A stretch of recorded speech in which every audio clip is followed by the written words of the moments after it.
Good afternoon, everybody. My name is Alistair Reid, and I'm the executive of the Resolve Network and a senior expert for the Program on Violent Extremism at the United States Institute of Peace.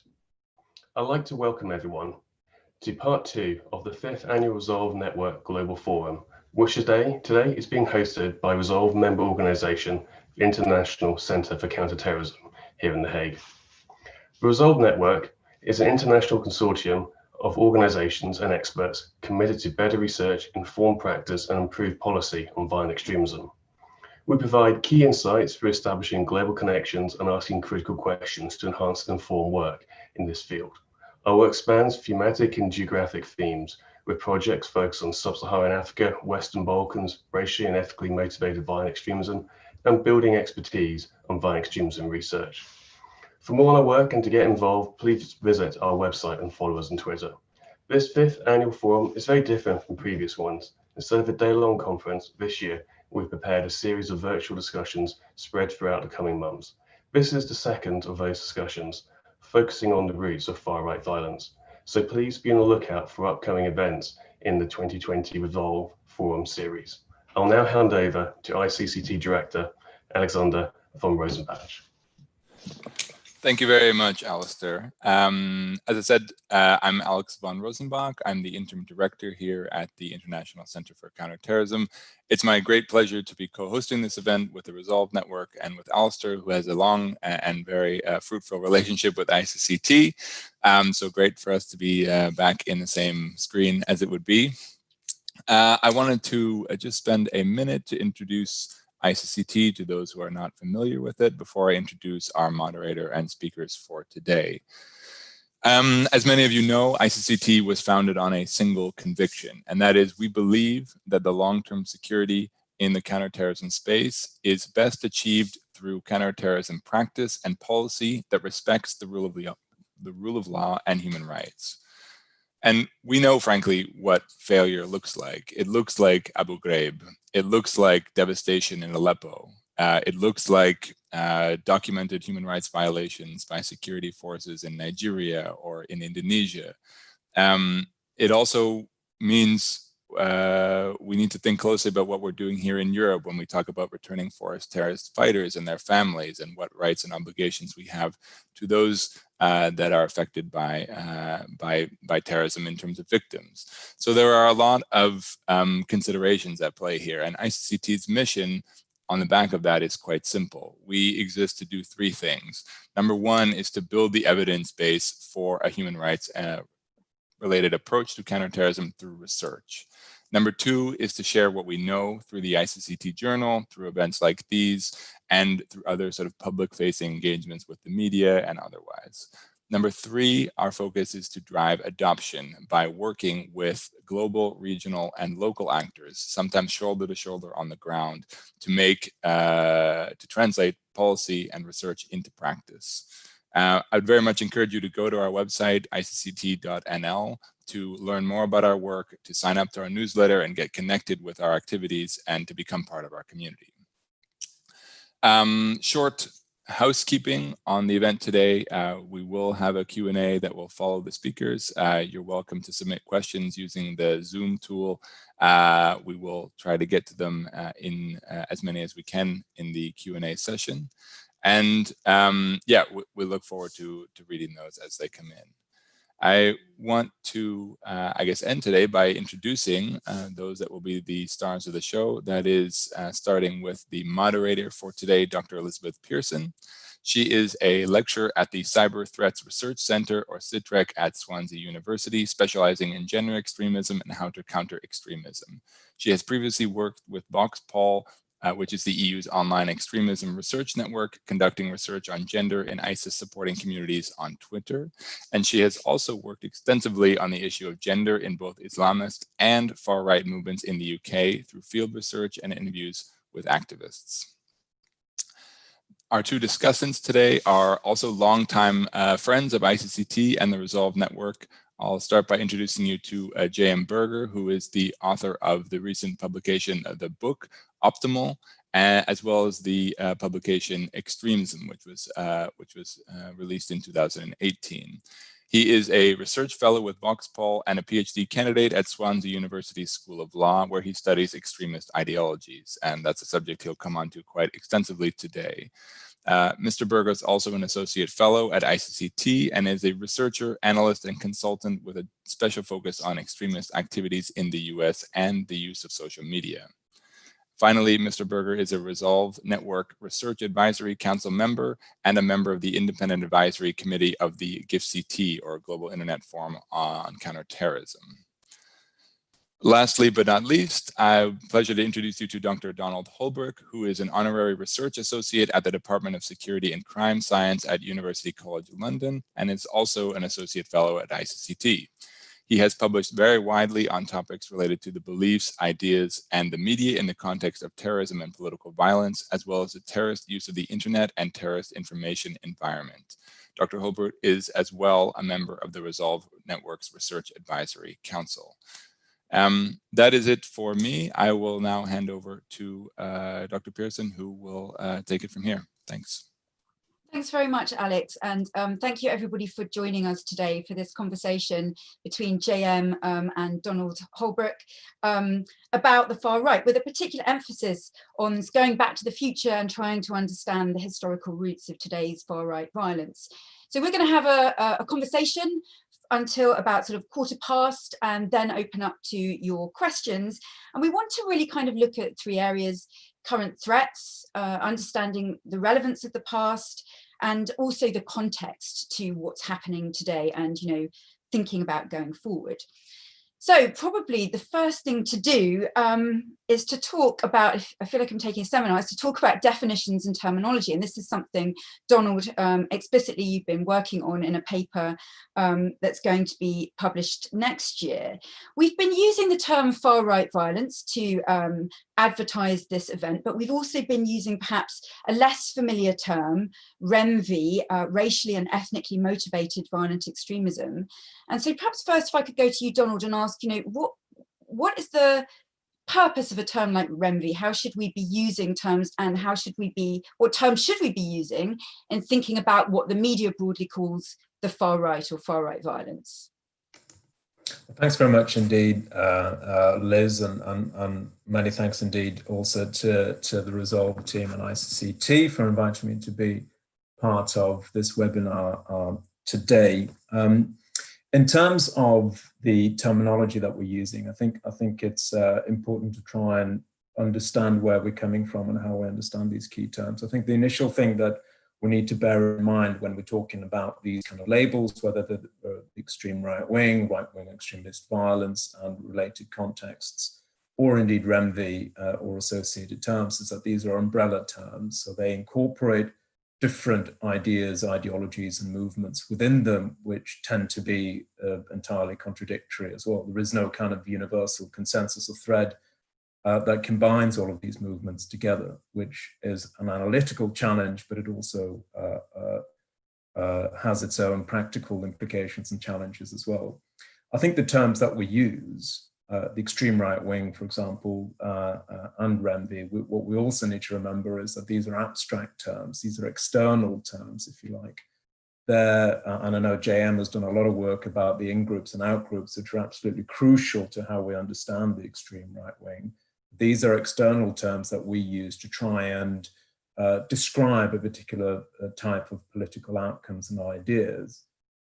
The individuals that we're trying to describe in the in-group would usually use different types of terms, usually more altruistic descriptions of what they're trying to achieve, whether that's protecting particular cultural or sacred values, their role as patriots and nationalists, and so on and so forth. So I think that's something to bear in mind. Arguably, and this is something for the discussion, that makes this domain, analytically speaking, somewhat different from looking at Islamist extremists and jihadis, for instance.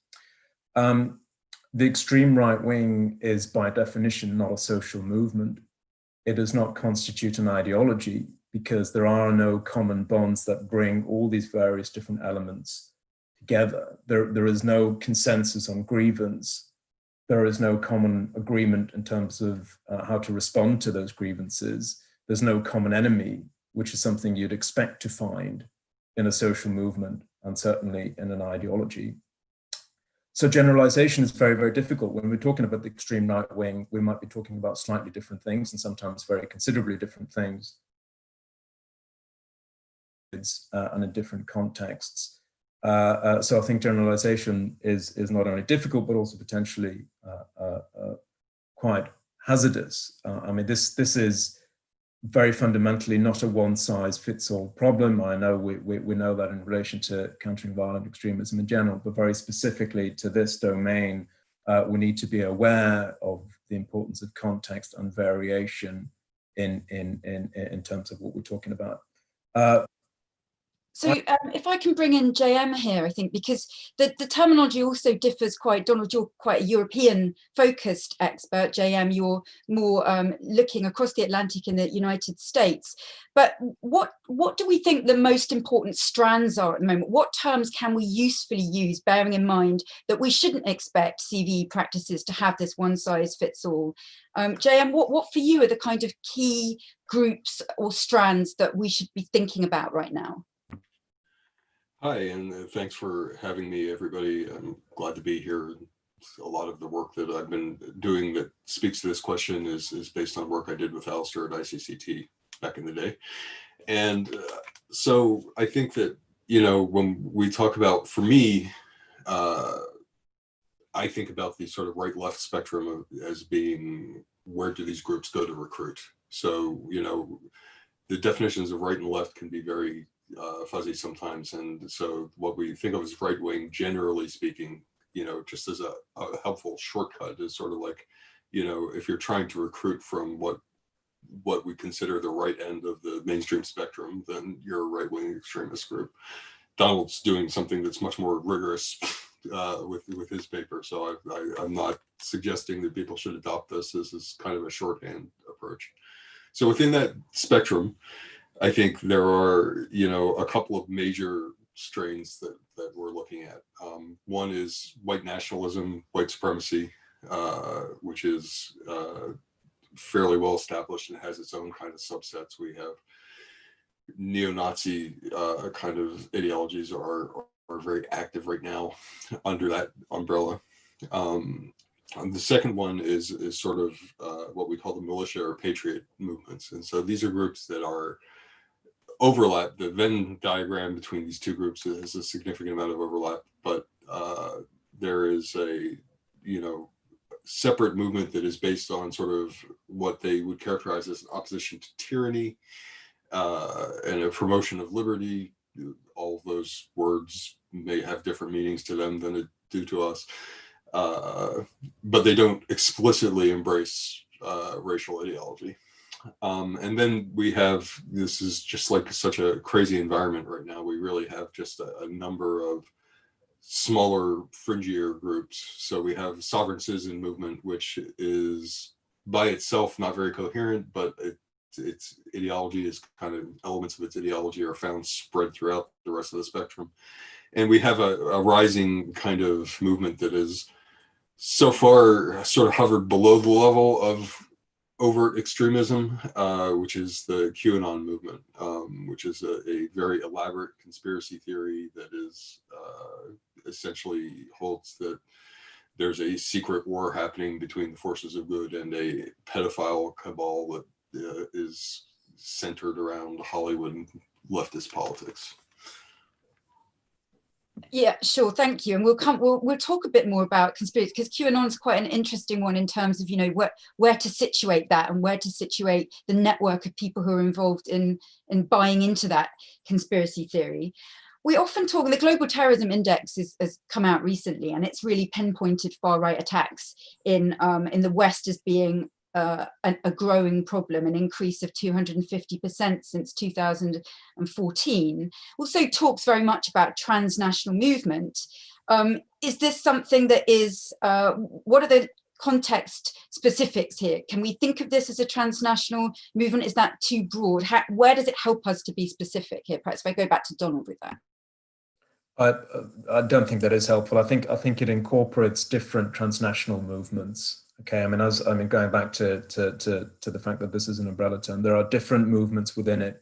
We can talk about the identitarian movement, for example, which is predominantly focused on these kind of cultural elements, concentrated particularly in Europe, stretches back to the French New Right movement, about the sense of existential angst and danger in Europe, about different elements predominantly to do with immigration from across the Mediterranean, about the threats to European cultural values. I think that's arguably one movement. I mean, JM talked about white supremacists and the white nationalist movements as well. I mean, their prognoses tend to be quite different, so we need to be aware of that. There's another movement which is far more spiritual, which is the kind of traditionalist movement, which incorporates actually quite a diverse range of ideological and spiritual influences, including even things like Hinduism and Sufism and so on. And then there's apocalyptic groups and movements, and even even the occult. So we need to be quite careful when we talk about a movement. And this isn't a sort of pedantic academic point. I think if we're trying to get this right, we need to be quite focused on the granular detail of what we're trying to deal with here. So there are several different transnational movements, and they are not necessarily consistent if you compare several of them together, if that makes sense. Sure, and you've talked, Donald, you think it's useful to break this down into sort of different, because sometimes we think of the far right as being united ideologically, which is not the case, clearly. And you're breaking this down by thinking about ideas, actors, and then actions and outcomes. And can you just say a bit more about that? I mean, are there particular groups that we should be looking at the moment, or particular leaders, or are we thinking about now something in which leaders and people as individuals are less important? Well, I mean, I think if we're talking about, which elements of the extreme right wing constitute the greatest threat, that's something we would have to do. We would have to think about a way in which to break this down into bite-sized pieces that make greater sense for us and help us address those kind of questions of risk and threat. And as I say, I think there's different ways in which to look at it. These kind of ideological spectrums are very common. We see a lot of definitions resting on essentially what the movement looks like or what the ideologies look like, and they range depending on what your focus is. For example, from an identitarian through to white supremacy and through to kind of more kind of spiritual domains as well. But that's one component. That's the ideological component. We also need to think of different prognoses, different outcomes, because even though we're talking about far-right violence today, there's a lot of other set of outcomes that these organizations and groups, including very, very extremist groups and prescribed organizations, are focused on, which are different from violence, but may nevertheless constitute a threat in their own right.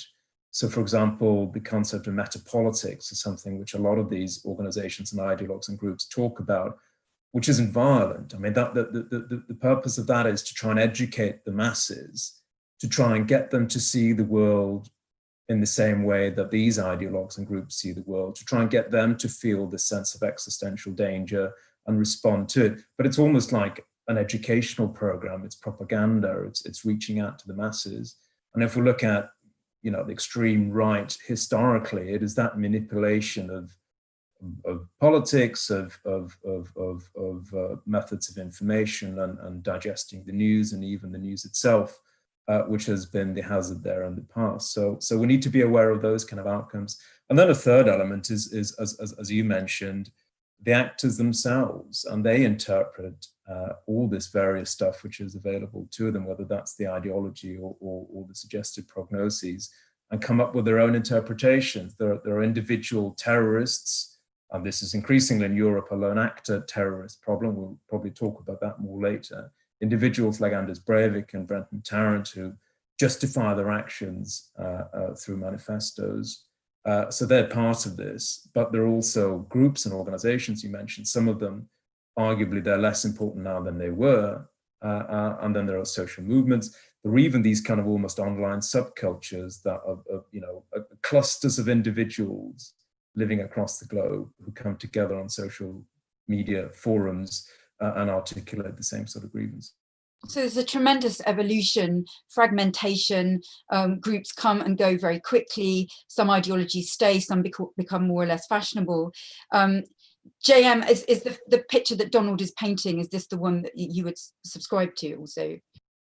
Yeah, I mean, I think there's a number of prisms that we can look at this through. So, I mean, one is movement and organization oriented, and the piece that I look at is the ideological. What are the ideological tenets?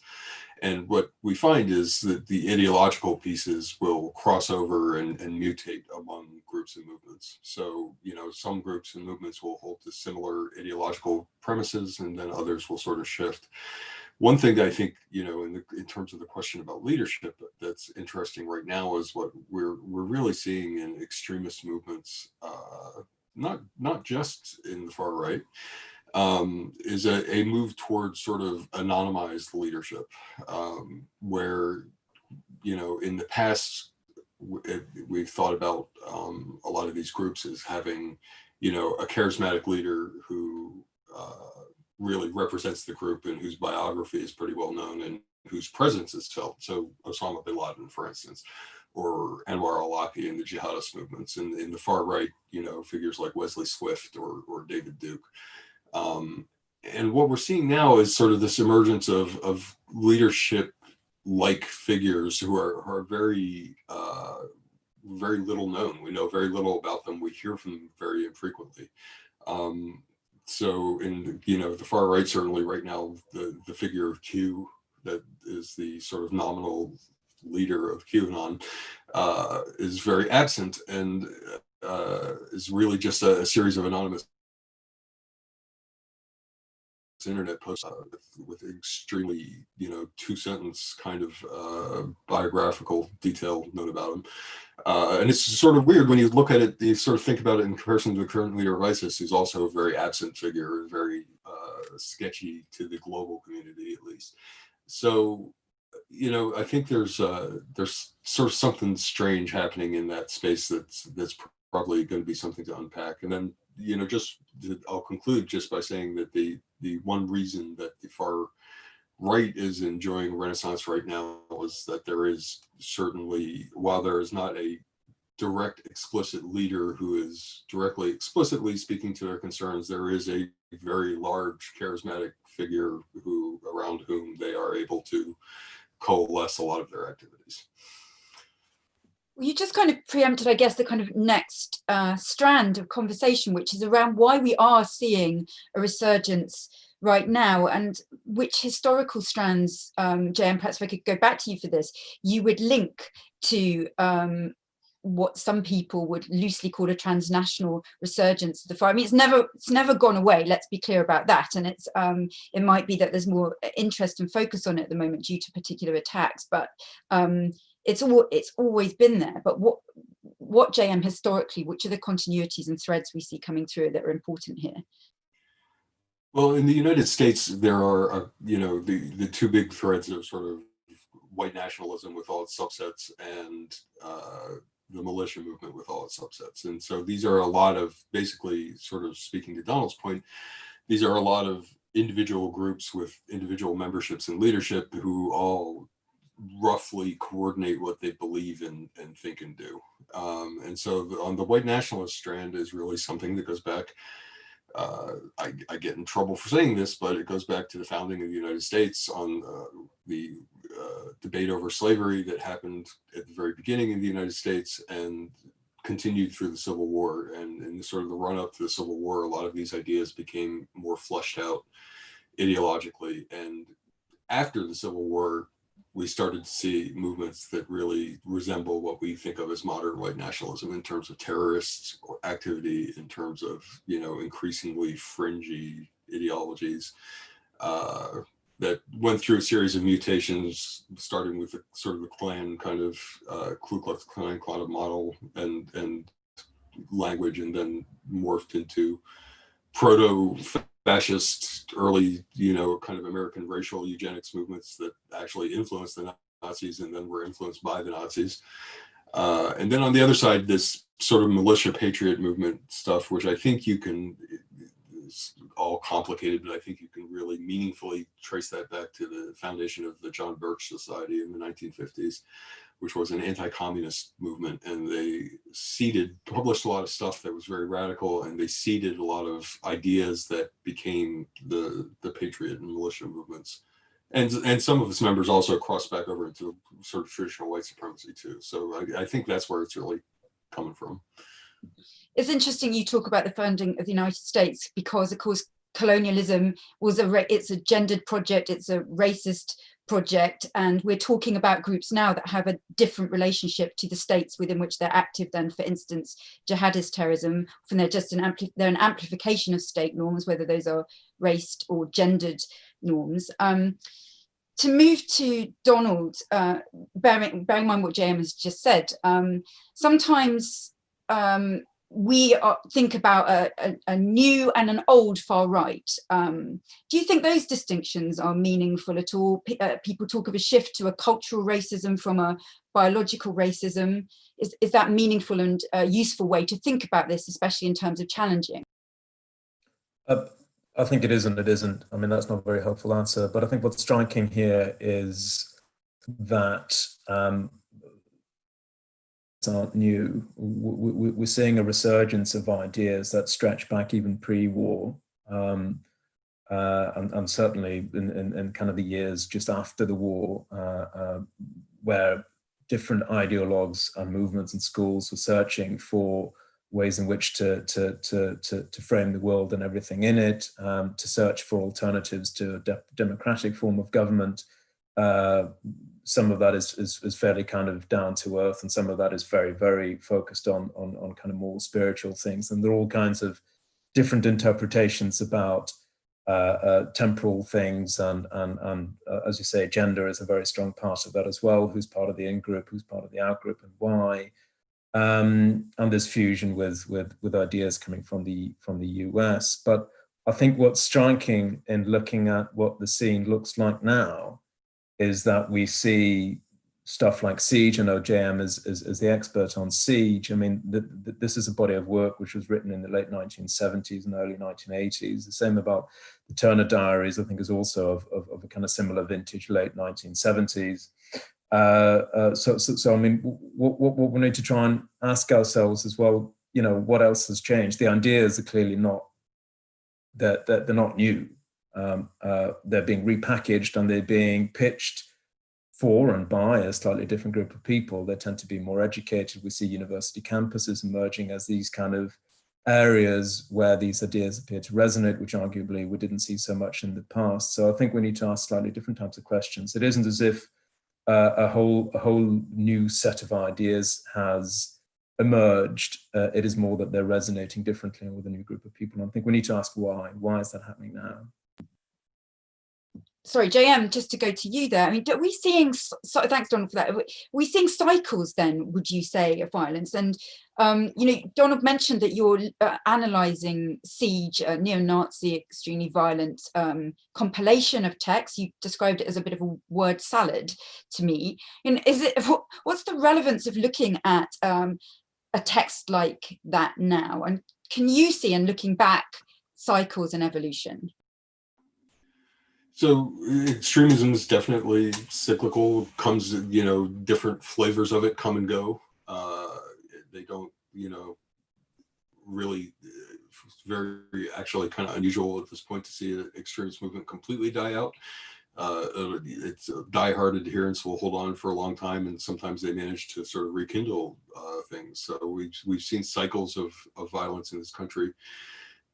From extremist quarters that have largely been emanating from what we would think of as right-wing groups, although there have been particularly active cycles of left-wing violence, including in the 1970s, probably most recently.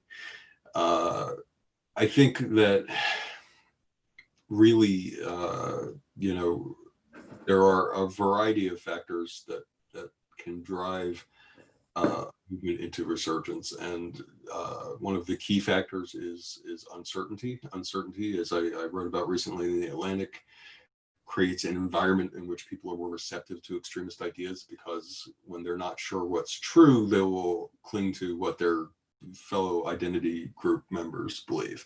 So they'll turn to the in-group to sort of reinforce their ideas of what's true and what they're supposed to be doing in life. And then the second piece, and it's not unrelated to the uncertainty piece, is really the emergence of social media has just dramatically changed the landscape of extremism around the world. So what we had, up until the early 2000s really, is a media environment where it was prohibitively expensive and difficult to reach a mass audience. So you couldn't buy a TV station and broadcast Ku Klux Klan 24 hours a day, because it would have cost millions and millions of dollars, plus the broadcast networks were regulated by the government. So there was no way to really hit that audience. So extremist groups adapted. They did a lot of things. They carried videotapes around. They broadcast on shortwave radio. They did a variety of really kind of innovative things. But when the internet came along, and particularly when social media emerged, it became possible to win massive audience without any real meaningful financial cost. I mean, you set up a YouTube account, you set up a Twitter account. You can invest money in making these things very slick, but a lot of the stuff starts with just somebody, talking. We have like a genre of sort of right-wing video in this country of angry guys sitting behind the wheels of cars, yelling at their phones.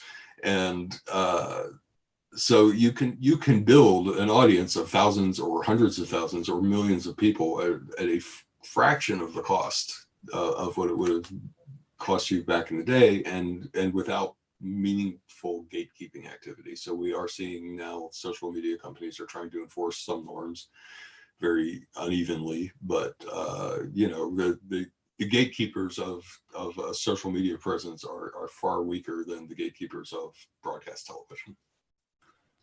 And that means there's also then cultural change. So we've seen, in the last few years, cultural references from formerly niche groups, alt-right phrases become widespread. People use them without knowing what they are or what they mean, and they become part of the kind of the general milieu of online, which is where everyone is. Can you reflect a bit on how this context changing? Does this mean that we are now seeing, as is much argued, a normalization of the far right and mainstreaming of the far right? And if I stay with you, JM, for this, and then go back to you, Donald, for this question.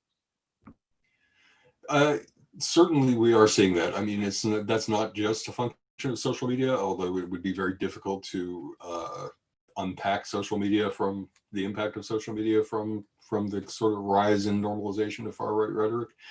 The social media creates an environment in which people with fringe views can come together, even if their views are often sort of softly aligned. They don't agree on all the same things, but they agree about who they hate or they agree about who they like. But really the thing, that has influenced us in the last several years is the embrace of far right language and politics by mainstream politicians, who used social media to rise to their positions of prominence. So, I mean, they're not completely disconnected questions, but there's definitely,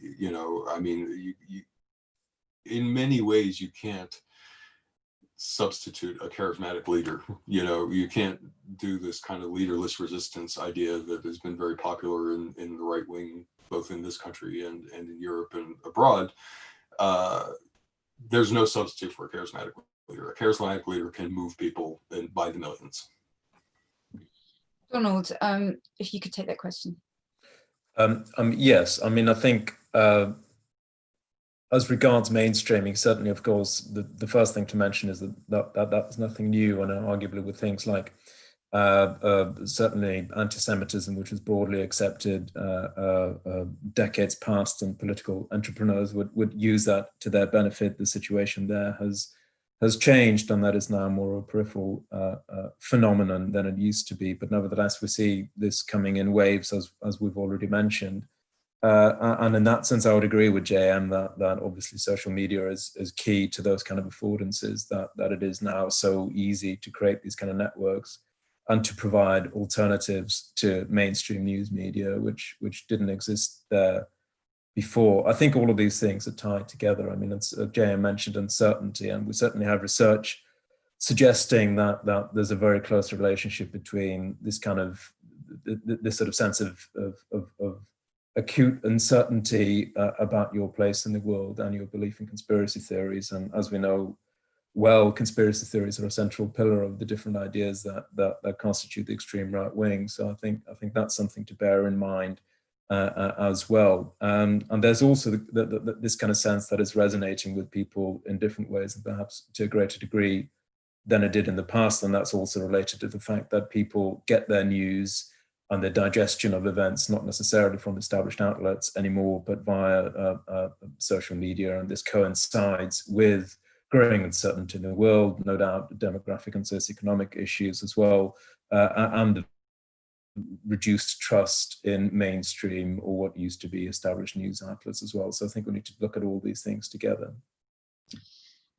Looking at the Global Terrorism Index report, it talks about the far right against a context of radical right populism and a sort of shifting discourse in mainstream politics in a lot of the world, not just Europe and not just America. I mean, how important is that in controlling or challenging and the resurgence of the extreme far right and violent actors at the moment? Donald, if I stick with you for that. Sorry, what was the question again? So radical right populism as a backdrop in recent years, how important is that in resurgence of far right groups and violence? Yeah, I mean, it's an interesting one, obviously, because it certainly means that there is a greater number now of political actors who will be able to provide potential solutions to perceived issues and grievances that their constituents might have. So that there's almost a sort of an element of competition there between different actors, and they're across the spectrum from those engaged in relatively normal politics to those who exist more like sort of grassroots movements but claim to be non-violent, but come up with a series of different solutions to far more fringe actors and groups and activists and ideas.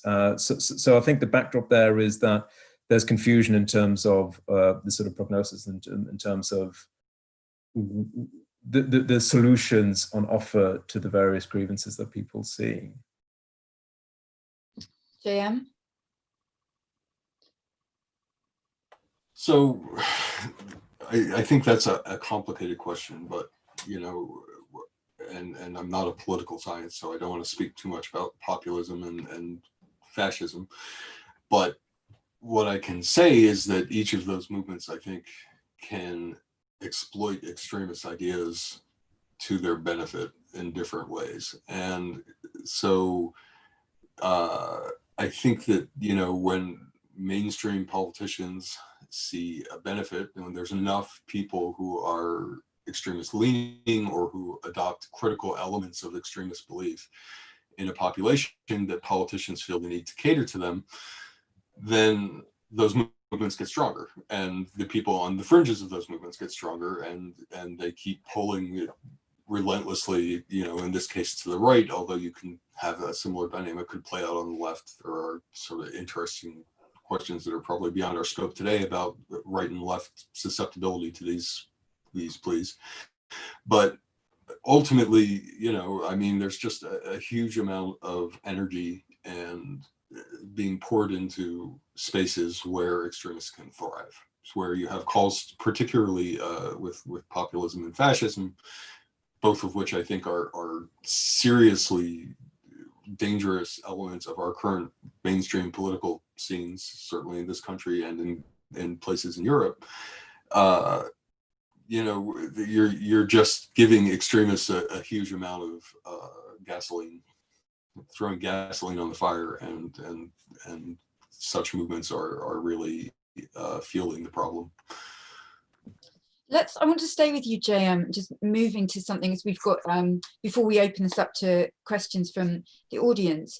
You spoke earlier about when we were talking about threats, and you talked about QAnon, which for some people might not constitute a very obvious, might not fit so obviously into the far right kind of bucket. Could you just say a bit more about what the linkages are there and why you think that matters in terms of thinking about the broader context, conspiracy theories and disinformation, this particular one being about this paedophile network? Yeah, so QAnon is a very online-centered movement, although it is definitely erupted into the real world at this point. But it's sort of center of activity is online. And the argument of QAnon is that there is a secret pedophile cabal engaged in human trafficking and child abuse, and it basically controls the world, or has up until now. So the key element of QAnon that really distinguishes it from other kinds of extremist conspiracy theories is that its adherents believe that the current president of the United States is fighting a secret war on their behalf against this pedophile cabal and winning. So QAnon has attracted a huge amount of followers, and some of those followers have become violent even in the current environment. But the overall ideological premise of QAnon is that you don't have to really do anything. You just have to sit back and wait for their superhero to fix the problem. So now that we're engaged in a transitional period, there's a real risk that QAnon adherents are going to turn to violence. So there are a lot of classical dynamics that we see in the movement that are related to the emergence of violence in other movements. So there's a challenge to its legitimacy. If their candidate lost the election, then their legitimacy is in question, and extremist movements will almost always move to a harder, more radical stand when their legitimacy is under threat. Secondly, there's just a pragmatic mechanical thing. If you didn't have to do anything because somebody else was taking care of it, somebody else is no longer in a position to take care of it, then there are going to be elements of the QAnon movement that will say, well, it comes down to us now to take action to stop this cabal. And then thirdly, there's sort of the when prophecy fails scenario, whereby what we see in groups that are very millenarian, and QAnon is very millenarian. They're constantly like looking toward dates and things that are going to revolutionize the world. When those groups find that their essential premise is falsified, something happens that proves them wrong, they splinter. So splintering is a really dangerous time for extremist movements, because it inevitably gives wind to some of the more violent elements of the group. And people reconfigure ideology, they reconfigure in-groups, out-groups, and they reconfigure what tactics they think are going to be acceptable. So it's very likely that in the coming year, we're going to see huge splintering in this movement, and we're probably going to see some violent elements emerge from it that are much more active than what we've seen to date. Thanks, JM, although that's an extremely pessimistic kind of sounding warning about what's to come. Donald, do you want to add anything there? I mean, I'm kind of thinking, this is a stupid question really to ask you about kind of countering, but there's obviously, so we've just talked in the last 40 minutes about so many different elements happening in different places with different ideologies, different actors, different outcomes. What is a takeaway then for those people who have joined us, who might be their challenge to challenge these movements in their various forms? I mean, I think it would have to be to look at individual contexts and try and see what lessons can be learned that are relevant to those particular contexts, and to make sure that your understanding of the particular manifestation of the threat that you're looking at is based on evidence, and is based on a thorough understanding of what the ground looks like. And I mean, there are a number of reasons as to why we can't apply wholesale lessons from across the globe to different very, very particular examples. I mean, one thing to look at, for example, is the nature of right-wing extremist violence and terrorism in Europe, which since about 2015, 2016 has been predominantly a lone actor phenomenon. That isn't necessarily the case everywhere. We know in the US, there's certainly arguably a greater militia problem, which I don't think we necessarily have in Europe, certainly not in the same degree. And once you take that particular aspect of that you're looking at lone actor terrorists, then that opens up a whole new set of questions that you need to ask. There's a different kind of literature. We know, certainly from looking at some of those individuals who've become successful lone actor terrorists in the UK, for example, that their preoccupation with ideas and ideologies was fairly minimal. Their knowledge of what ideas were supposed to have inspired superficial. The length of engagement was pretty short and consisted of little more than sort of their interpretation of the news and of recent events in the days and weeks that led up to their particular acts of violence. And we know also that mental health issues are much more central to those kind of questions. So I think, I mean, if we're trying to address this issue, we do need to make sure we break it into these bite-sized components and that we base whatever it is that we're trying to do on a very thorough empirical understanding of what the nature of the problem really looks like. Thanks, Donald. JM, would you like to comment on that at all before we move to the questions? Yeah, I think, you know, there's a spectrum of stuff. So lone actors are a big concern because especially when you're dealing with movements that have very large audiences, you only need to radicalize a very small number of people to take violence in order to dominate a news cycle or set a policy in a country. As we've seen a recent debate in France over jihadist violence, you can have very far-reaching effects from very, you know, objectively small number of incidents. I think, you know, understanding just sort of to build on what Donald was saying, I think the ideological piece, to me, I think there's a couple of interesting elements of that. So the first is that some of these lone actors do have fairly aggressive ideological leanings. Not all of them by any stretch, but some of them do. And we've seen a surge in these kind of manifesto activities where people really try to explain in some detail what they're doing and what their influences are. And then the second piece is, I think, and this is, you know, sort of informed by something that Horror Ingram said to me once. We were talking about sort of pedestrian, I was arguing for a distinction between sort of pedestrian racism and ideological racism, which I think is valid, but Horror rightly pointed out that like a lot of these ideas filter down. So just because somebody who is what you would think of as a pedestrian racist who doesn't have a real well-developed ideology is still getting pieces of ideological input from different places. And ultimately, my definition of ideology that I put forward in the book Extremism is really all you need to have an ideology is you need to know who's with you, who's against you, and what you should be doing to the people who are against you. That's a complete ideology there. So it doesn't have to be, we think of ideology as being very complicated and sophisticated because there's a lot of writers who contribute to that space, but it can be, you know, if you have those three pieces, almost everything else is optional. Sure, you don't have to have a complex understanding of something to adhere to it and for it to therefore be ideological. Well, thanks, JM, and thanks, Donald. I'm going to move to some of the questions now. We've got quite a few questions that have come in, and a couple are relating to, and I don't know, they might have been somewhat answered in what's gone before, but there's a couple of questions around terminology, and in particular, this idea of the far right as an umbrella term. And one question is around specifically anti-Muslim or anti-Islam groups. Why have they specifically gained such prominence now, and what separates them from other developments in the far right? Sort of referring back, I guess, to the old new question. And somebody else has mentioned you know, three actors who rhetorically are linked: Anas Breivik, Brenton Tarrant, Patrick Crusius. From an academic perspective, they say, I think you'd be hard pressed to argue these three are part of the same movement, and yet they're connected rhetorically. So if I start again with Donald and then go back to JM, I guess this is about the importance, again, which both of you have stressed, of, you know, not trying to overgeneralize.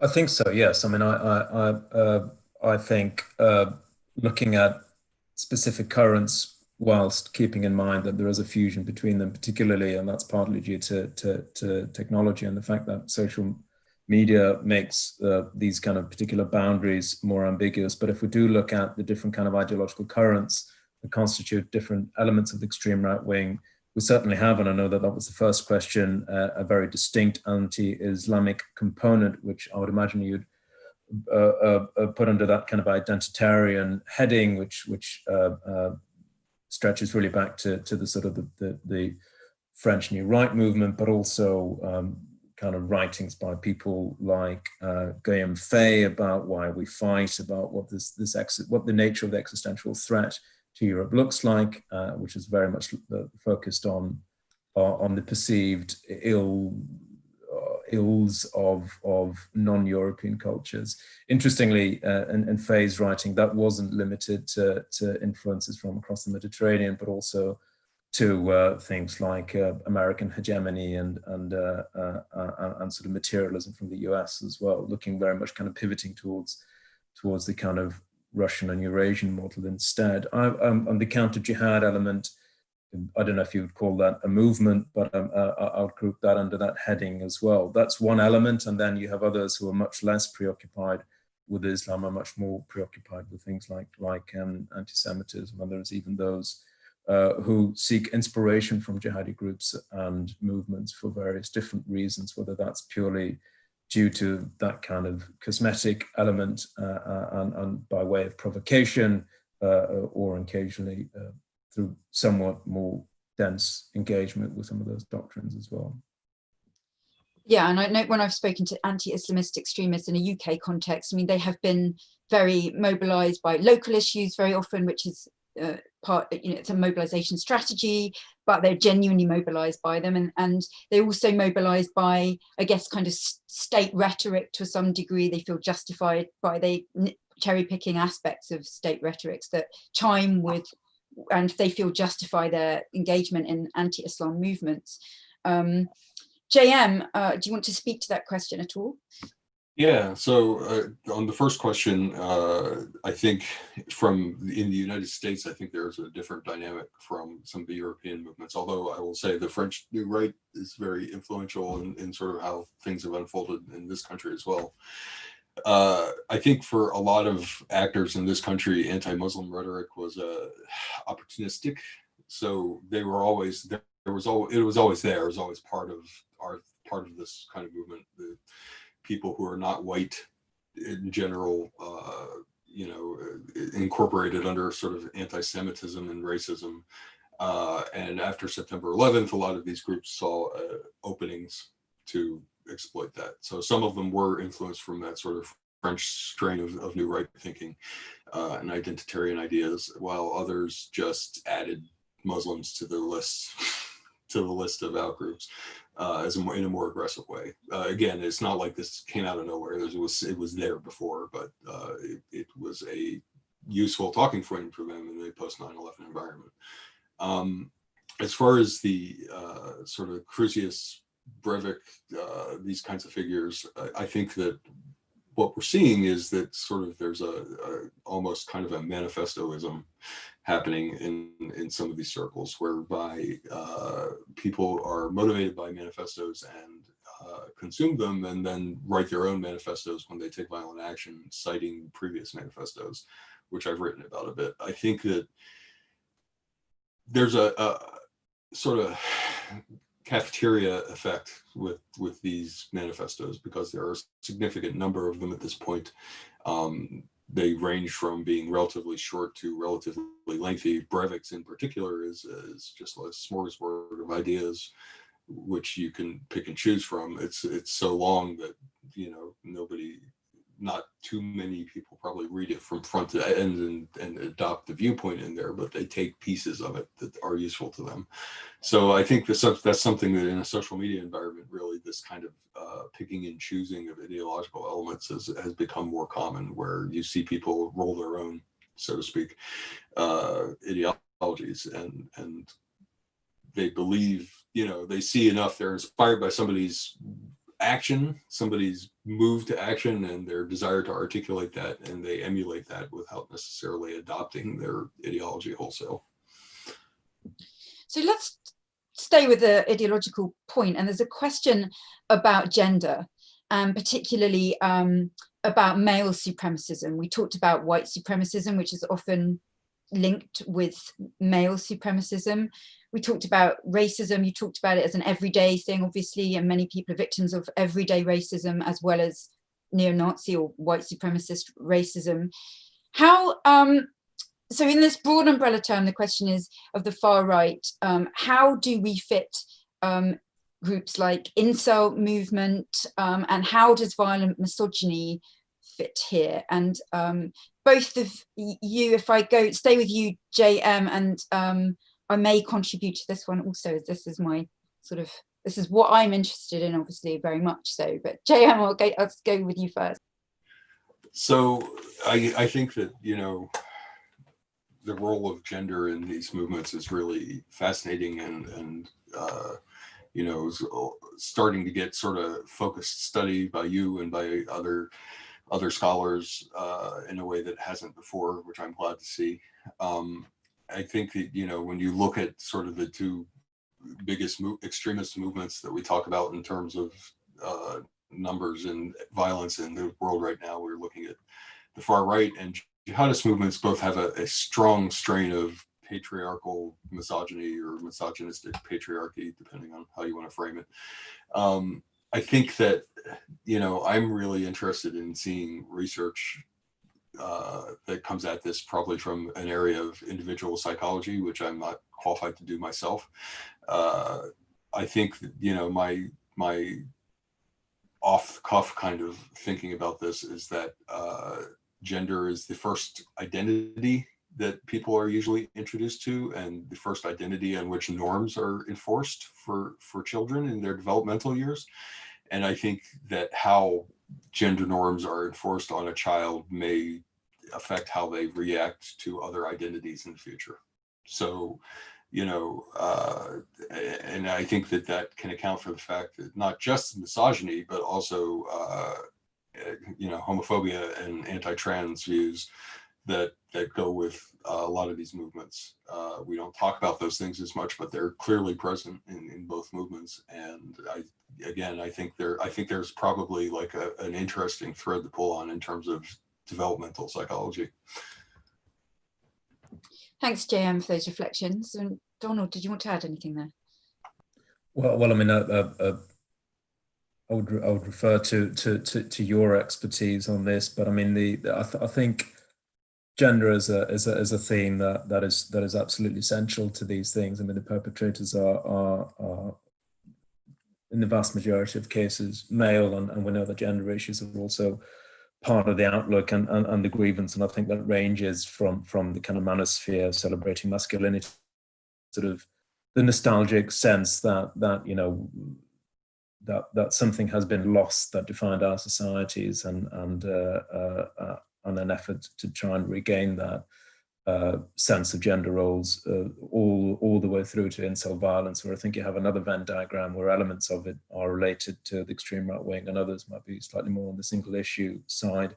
And then of course you have the sense that cases of incel violence, including the Elliot Rodgers attack, is incorporated into the sort of accelerationist strand of the extreme right wing, where all violence is good violence because it brings about the apocalypse. So again, I think as usual, there are a number of different elements in the equation, or different ways you could look at it, but I think over to you.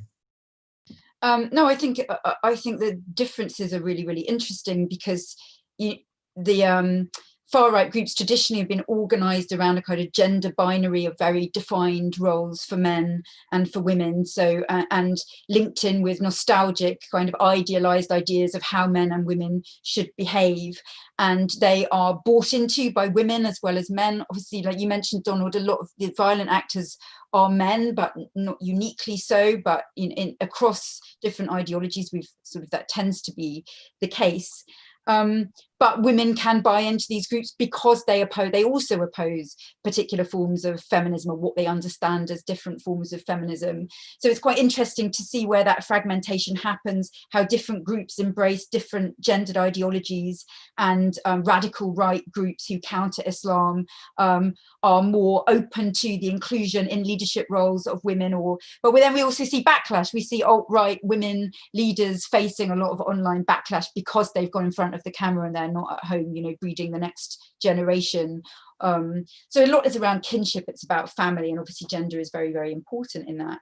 And for me also just something that's of interest is getting men talking about these things. Often when you talk about gender, it's a kind of, it's a lot of women sat in a room preaching to the converted. So it's like important to have the importance structurally, the fundamental backbone of gender in far-right groups recognized, I think, by scholars across the board in thinking about this, because if we don't think about gender and the far right, then we are missing the ways in which identities are constructed, values emerge, ideologies are structured, groups become organized, who can enter which roles, who is able to participate in violence, what activities people are doing. For me, it's completely foundational that there is no understanding far-right movements, umbrella term, without understanding how gender constructs these movements. And that intersects obviously also then with race, with class, with space. These movements are emerging in a local context, in a raced context. So for me, that's really kind of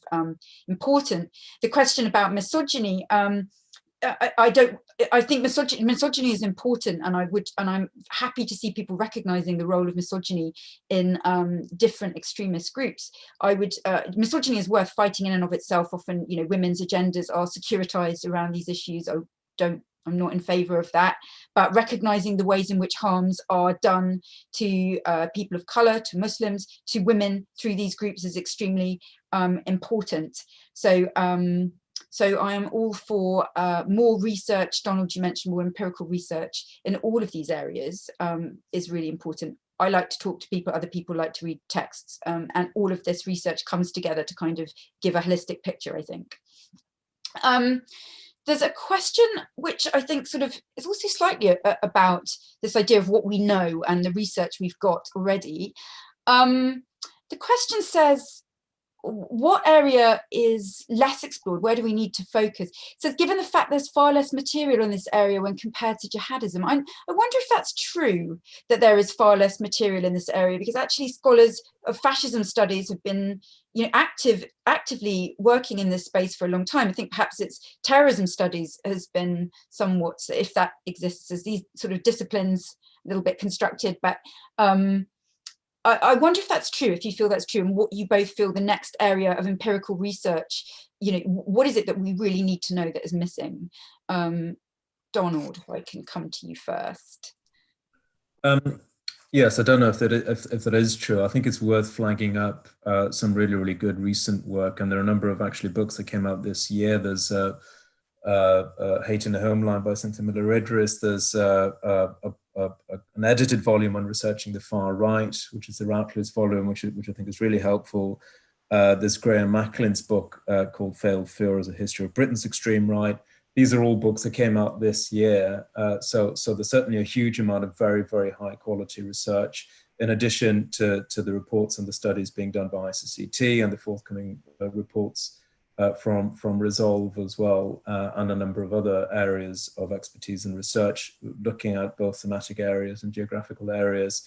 So if there has been a shortage of material, I think there's certainly a lot of stuff which is happening right now and has been coming out this year, which is hugely significant. I think the reason some of that stuff is coming out now is because, and this is what we've been talking about all afternoon, or depending on where you are, morning, which is this sense that and there's more than a sense. I think we've illustrated that this is a growing problem, and those practitioners and policymakers have pointed out that in their respective areas that they're seeing an uptick. In terms of what I would be curious to know more about, and I know again a huge amount of work has been done on this, but I am interested in this question of why now, what has changed, and in particular why this is resonating potentially with a new group of people, including on university campuses and so on. And I think that in turn, the question of what to do about and who's responsible for those kind of interventions. Thanks, Donald. Joe. So I have looked at the question of coverage a little bit, and what I've seen, so it depends on how you're going to frame the question. So if you're framing it as fascism, if you're including fascism and right-wing extremism as opposed to being a political science topic, then yes, it's probably not true that it's probably true that right wing gets more coverage than extremism, if you include fascism, state fascism. So, and I do think that, I think that there's been a flaw in our approach to extremism, that there's been an over focus on non-state extremism versus state extremism, and that a movement like the Nazis is clearly extremist. Nazi Germany is clearly extremist, even if it was the ruling party at the time that it was doing its worst violence. If you look at it from a non-state perspective, which is where a lot of the people on this call, I'm sure, are coming from a background in looking at non-state extremism, then there's overwhelmingly more jihadism studies than there are far-right studies for that kind of material. And Donald's absolutely right. There's been a bunch of stuff that's come out recently, but that's like a new interest based on events, basically. So, I mean, I say this as someone who has been working in this field for a fairly long time and who was always interested in exploring both right-wing and left and jihadist extremism. And, I had no takers for right-wing for a long time, and I had a lot of takers for jihadism. And so I think the market is now coming around to realizing that this is something that not only that we need to talk about, but also that the lessons that we've learned in studying jihadism can kind of come into play there. And so this is part of where I think we need more research, and where my current efforts are sort of pointed is I think that we need to have better understanding of how extremist movements work and what they are, that isn't just predicated on one flavor of extremism. So what do we have to gain by comparing right-wing terrorism to jihadist terrorism or extremism? How do we compare right-wing and jihadist extremism to left-wing extremism?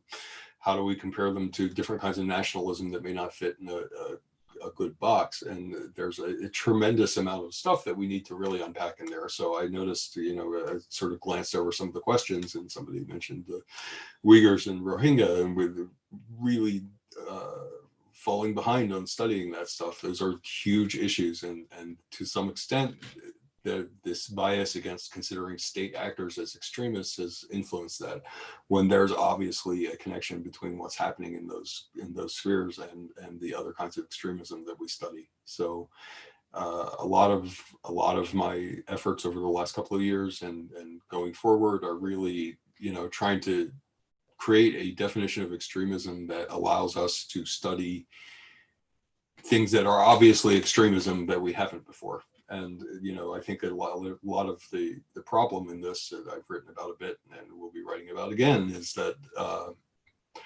our definitions of extremism until now privilege political power. So most people talking about extremism tend to stipulate that extremism has to be outside of the political mainstream. And so everything from the Nazi Party in 1938 to the practice of slavery and racial slavery in the United States gets tossed out when it's obviously relevant to what we're studying. So I'm really interested in seeing us formalize the field in a way that lets us compare things that are obviously related to each other.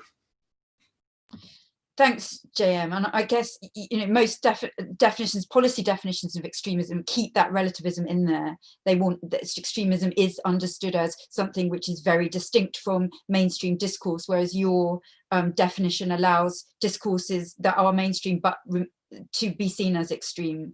But for policymakers, then that sort of raises a few challenges.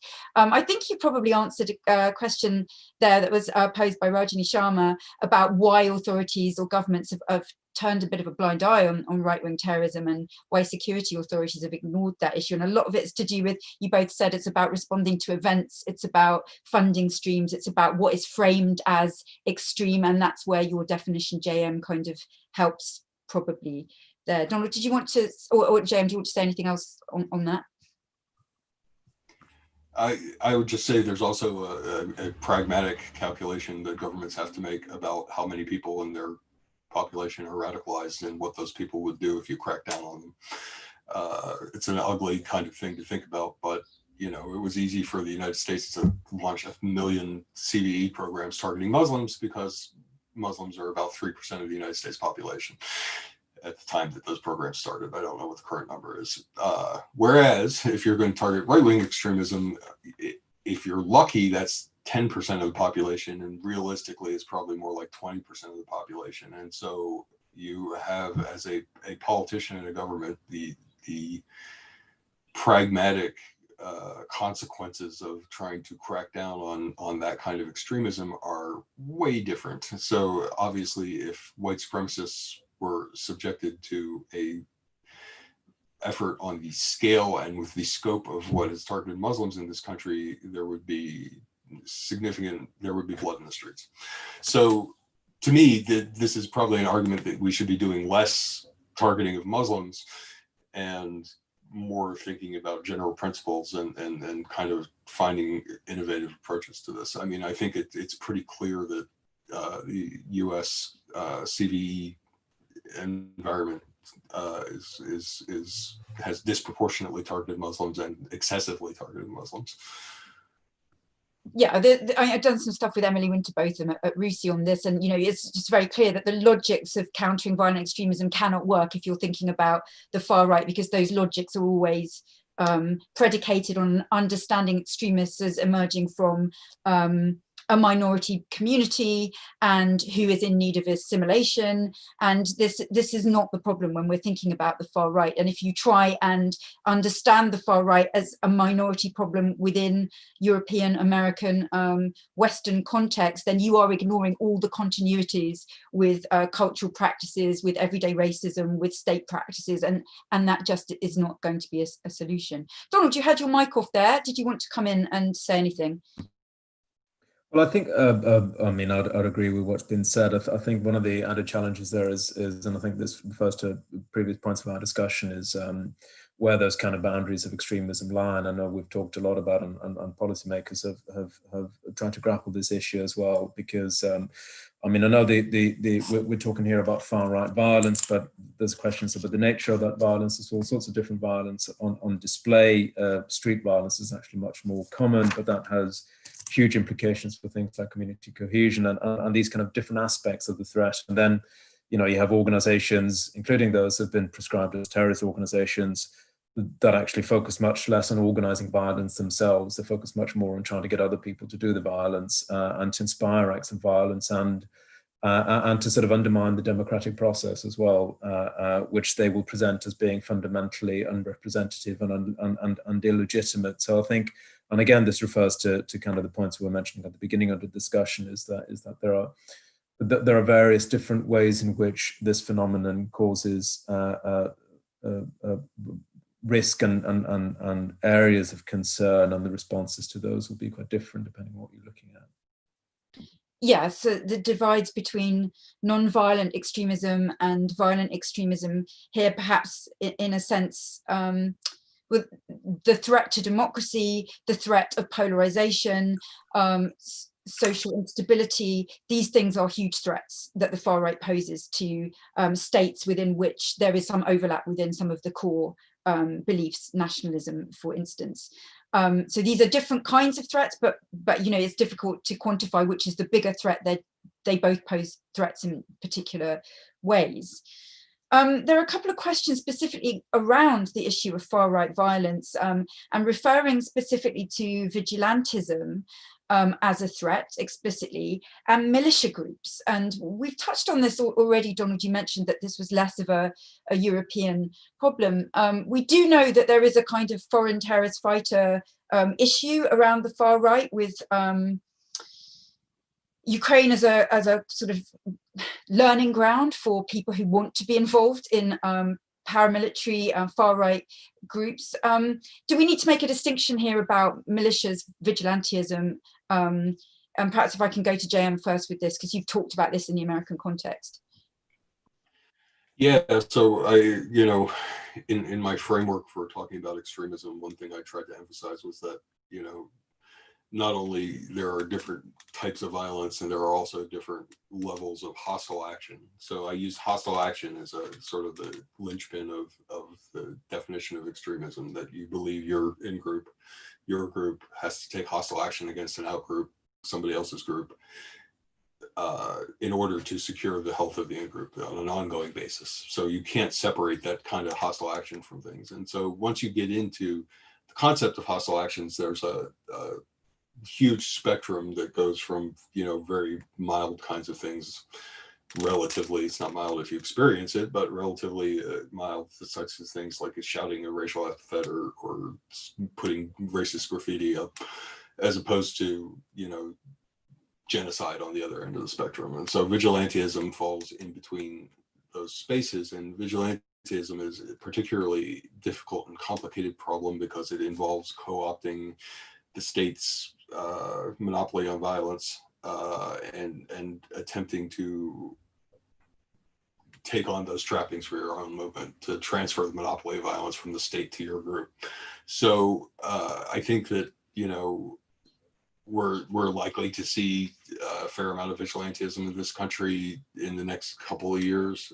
Again, like the scales of this are very hard to estimate. You mentioned earlier, I was kind of, some of my stuff is very pessimistic sounding, and it is.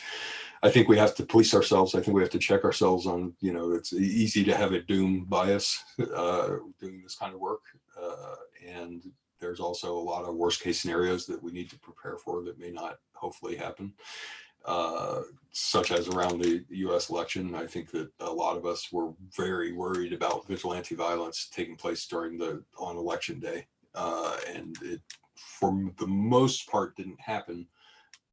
But there were a couple of arrests and there were a couple of incidents, you know. I mean, it's really like a hair's breadth difference between no meaningful violence and, you know, everybody freaking out. So. Donald, do you want to add to that? Because there is a question about the risk of militia-style underground groups in Europe. Yeah, I mean, I think I mean, one was mentioned, and there's been some research in Ukraine. Certainly, the organizations that are fighting in the war on both sides, actually, of the war, have been sort of incorporated into this broader framework of the extreme right wing, and groups like the Misanthropic Division and so on that are seen to be on the Ukrainian side, and the Azov Battalion is seen as being part of it. And there's been talk about the numbers involved. I think a lot of that depends on your definition of foreign fighters and how foreign those fighters really were. I think a lot of them had pretty close links to either the Russian or the Ukrainian side. But there were, of course, examples of individuals who were completely foreign to that conflict and sought ways in which to participate in it. I think that's one angle. I think one that, and I think it was mentioned in a question as well, one angle that we've also seen, which is perhaps related, but of a slightly different nature, but of a huge concern from a risk assessment point of view, because one of the things we think about when we think about the risk of terrorism is the capability of the individuals involved to actually carry out acts of violence. And on many contexts in Europe and Britain in particular, very different from the US one in terms of access to firearms and firearms training and your ability to put together an explosive device and get access to those kind of materials and know what to do with them. So it's that radicalization of those members of the armed forces, which is particularly seen as a concern. And I know a couple of individuals involved in national action were in the army, and I know that Germany and other countries have flagged that up as an issue of very grave concern, because you're not looking at your average individual desperately trying to put together a device based on their Google searches. You're looking at individuals who have training, and therefore I think that as a related problem, and I know it's being looked at, but I think it's just worth flagging up in relation to this debate. And it was raised in a question, so thanks to the person who raised it, because it's important. Yeah, the military as sites of recruitment and mobilization is extremely important, and of course there is an overlap. And I've spoken to radical right activists, veterans, who cannot quite compute why they don't feel their ideology has really shifted.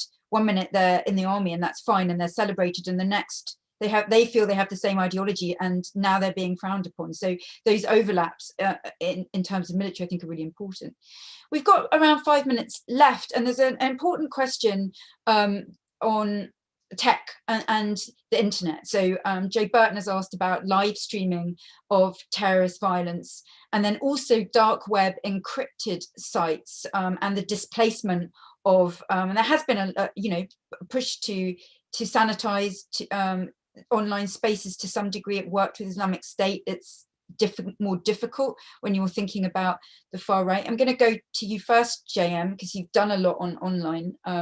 How do we deal with online and the far right? Yeah, so you know, you're right. There has been certainly some movement in terms of what the large platforms will allow to happen on there, and some of that movement has pushed people into darker web spaces and encrypted spaces. I mean, you're always going to have a certain element of people who are technologically sophisticated who are using this stuff to carry out plots and do crime, raise money, buy weapons, that kind of thing. I think, you know, those are at the moment relatively small areas of activity compared to what we see happening in these sort of broader networks. And so the strategy that I favor, and it's a kind of hard one to implement really in a practical way, is I think that, you know, denying extremists access to major platforms is a good, sensible and ethical thing to do. To do it, you need a pretty good, clear definition of extremism that will get you there and let you do this in a fair way. Again, if you know, I comment on CVE programs a few minutes ago is also applicable to the online suppression programs, are overwhelmingly targeting Muslim extremism and not targeting other kinds of extremism, although there's been some tipping of the scales in the other direction recently. You know, if I were from a strategic standpoint, you know, my dream scenario would be that we corral all these people into one platform that is not, does not have utility for reaching mass audiences, but has enough utility for extremists that they go there and we can watch them. So you have a platform, and, you know, I don't want to, you know, let's just, I don't want to like point the finger at a particular platform. Let's say there's a platform where people can form chat rooms that aren't easy to access in a really big way. And what I would love to see strategically is that, like, people can go there, extremists go there, do their stuff there, and then periodically get weeded. So that you put enough pressure on them that they can't build a 20,000 chat room, you know, but you don't put so much pressure on them that they're forced to innovate and come, you know, find some heavily encrypted thing that would be genuinely hard for us to monitor. Thanks, JM. Donald, your thoughts on the internet?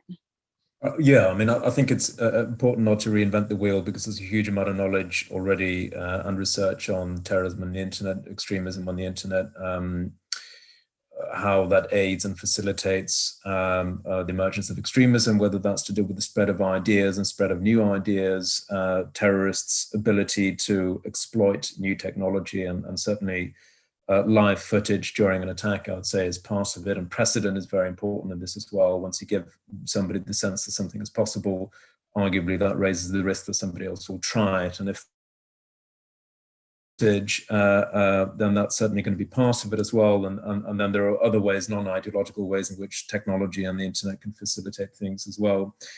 Certainly that's partly on the dark web, and we know that that's a way to both secure finance and in some cases firearm components and the rest of it.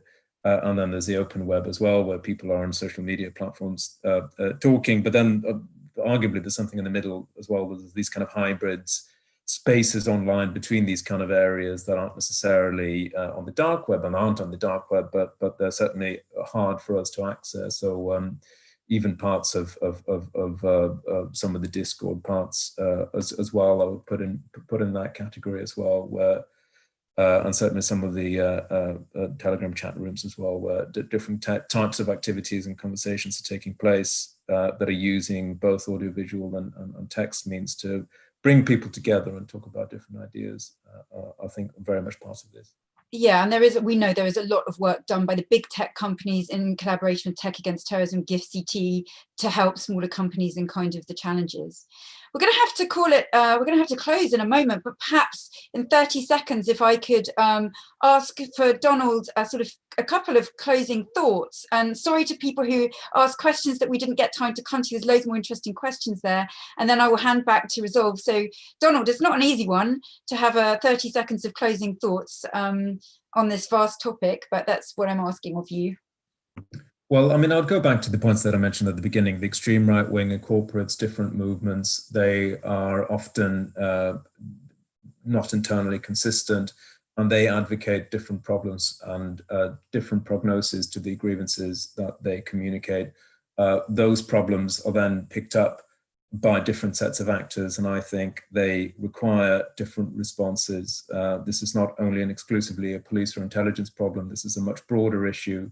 And I think a related issue, and again, this is something I've already mentioned, is that question of change. What are we seeing that's different now from before?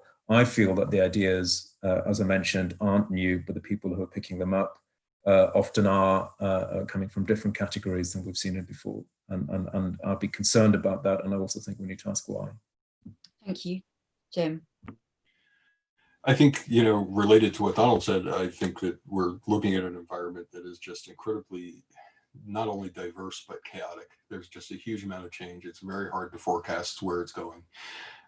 We're going to see movements fuse and come together. We're going to see movements splinter and break into different things. I think what we have to keep our eye on is looking for some kind of movement where other extremists are sort of coalescing around the ideas. So for the alt-right sort of provided that umbrella kind of environment for a while, and it seems to have lost steam. QAnon is something that is of concern in that respect, just because its user base is probably bigger than any given extremist movement, any specific flavor of extremist movement in the United States right now. And QAnon is spreading around the world now. It is not just a United States problem. So, I guess really it's just forecasting in this environment is like trying to forecast where a specific raindrop's going to go in a hurricane, and it's really hard to do. And we just need to look at when things seem to be coalescing around a particular movement and be ready to really jump in and study and understand it. Okay. Thanks, J.M. Berger. Thanks, Dr. Donald Holbrook. I am going to now thank the audience as well, and thank Katira Arianejadad at Resolve, and hand back to you. Thank you. Thank you, Liz, and thank you, Donald and JM, for this engaging discussion and for thought-provoking insights shared. My name is Katira Arianejadad, and I lead both of Resolve's current efforts on racially and ethnically motivated violent extremism. The discussion here today gave us just a taste of the complex and interconnected systems in which REMV is just a part. And moving forward, Resolve is excited to convene further conversations on these REMV dynamics, ideologies, and most importantly, the communities impacted by them. Connect with us to learn more about these current initiatives, upcoming Resolve discussions on REMV, and our forthcoming research and publications. Thank you again to ICCT and to all of the Resolve Network partners who made this event possible. We hope that you enjoyed part 2 of the 2020 Resolve Global Forum series. We'll be reaching out to you via email and Twitter with a quick follow-up survey. We really do appreciate you taking the time to join us today and to share your insights and feedback. Please stay in touch on our website at resolvenet.org and on our Twitter at resolvenet, where you can find all of our publications and upcoming activities, including upcoming events for this forum series. Thank you again, everyone. Stay safe, stay well, and have a great day.